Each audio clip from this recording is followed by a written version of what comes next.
শত শতাব্দী প্রাচীন ঐতিহ্যে ঘেরা বসু রায়চৌধুরী বাড়ির জমিদারের ইতিহাস। মধুমতি নদীর অববাহিকায় গড়ে ওঠা একটি জনপদ গোপালগঞ্জ। রাজা বল্লাল সেনের আমলে পূর্ব সীমানায় হিন্দু ধর্মাবলম্বীরা বসবাস শুরু করে। ঊনবিংশ শতাব্দীর দিকে এই অঞ্চলটি রানী রাসমণি এস্টেট জমিদারির অন্তর্ভুক্ত ছিল। ফলে এখানে জমিদারির বহু স্থাপনা গড়ে ওঠে।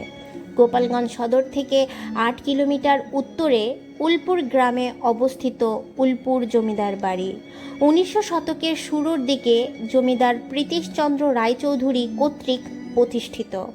স্থানীয়ভাবে ১০০ ঘর শরিক বা ১০০ শরিকের জমিদার বাড়ি নামে পরিচিত ছিল। প্রায় ২০০ একর জায়গা জুড়ে বিস্তৃত ঐতিহাসিক স্থাপনা এটি। রানী রাসমণির থেকে বসু রায়চৌধুরী এই অঞ্চলের জমিদারি বা পত্তনি নিজের নিয়ন্ত্রণে নেন। তিনি এই অঞ্চলে কর আদায় করতেন এবং রানী রাসমণি এস্টেটে জমা দিতেন। ১৬শ শতাব্দী থেকে বিংশ শতাব্দীর মাঝামাঝি আধিপত্য বজায় রাখেন তিনি।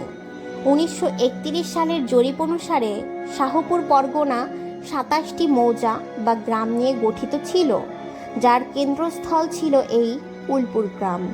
পরবর্তীতে তারা স্বাধীন জমিদার হন। উলপুর রাজবাড়ির ধ্বংসাবশেষের ভেতরে দুটি প্রাচীন ভবন দীনেশ ধাম ও দীনধাম লেখা চোখে পড়ে। এরা ছিল জমিদার বংশের প্রভাবশালী ও শৌখিন পুরুষ। জমিদার বাড়ির পাশে মধুমতি নদীর শাখা বিলরুট খাল। তৎকালীন সময়ে এই খালটি ছিল জমিদারদের কলকাতার সাথে যোগাযোগ এর নৌপথ। এখানেই বড় বড় বজরা পণ্যবাহী নৌকা জমিদার বাড়ির ঘাটে এসে ভিড়ত। জমিদার বাড়ির অন্যতম আকর্ষণীয় অংশ হল পারিবারিক মন্দির। মন্দিরগুলো বিদেশ থেকে আনা মূল্যবান রঙিন কাচ, চীনামাটির টুকরো দিয়ে নির্মাণ করা হয়েছিল। এছাড়াও জমিদার বাড়ির কালী মন্দির তৎকালীন সময় কলকাতার রানী রাসমণির নির্মিত দক্ষিণেশ্বর কালী মন্দিরের অনুকরণে তৈরি হয়েছিল ১৮৫৫ সালে। বসু রায়চৌধুরী বংশের পারিবারিক পদবী। এই বংশের আদি পুরুষের একাদশ শতাব্দীতে বাংলায় আসেন এবং মোঘল আমলে উলপুরে অঞ্চলে স্থায়ী বসবাস শুরু করেন। দশরথ বসু হল আদি পুরুষ। ভারতের উত্তরাঞ্চল থেকে বাংলার রাঢ় অঞ্চলে আসেন এবং পূর্ববঙ্গে ছড়িয়ে পড়েন তার বংশধরেরা।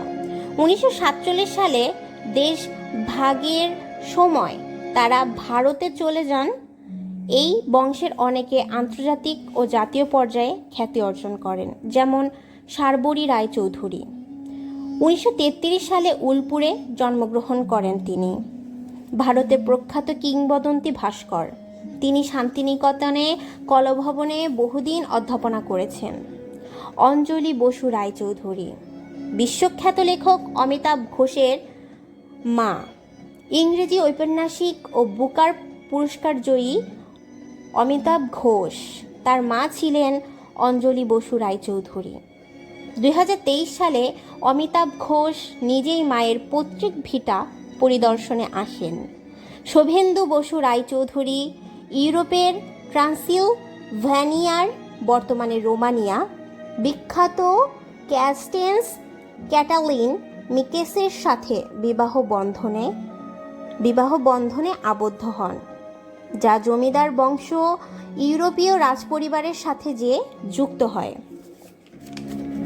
এই জমিদার বাড়ির সবচেয়ে আকর্ষণীয় বিষয় হল বছরের প্রতিদিনের হিসাব মিলিয়ে ৩৬৫টি ভবন নির্মাণ করেছিলেন চুন সুরকি ও নিখুঁত কারুকার্যে দ্বারা। তৎকালীন সময়ে এলাকাটি রাজকীয় নগরের রূপ নিয়েছিলেন ৩৬৫টি ভবন দ্বারা। এছাড়াও ছিল শান বাঁধানো বহু দিঘি। এই রাজপরিবারের কঠোর শাসন জারি ছিল। তাদের নিজস্ব জেলখানা ছিল। লোকে মুখে শোনা যায় প্রজারা এই জমিদার বাড়ির সামনে দিয়ে জুতা পায়ে এবং ছাতা মাথায় হাঁটতে পারতেন না, সম্পূর্ণ নিষিদ্ধ ছিল। নিয়ম অমান্য করলে শাস্তি ছিল।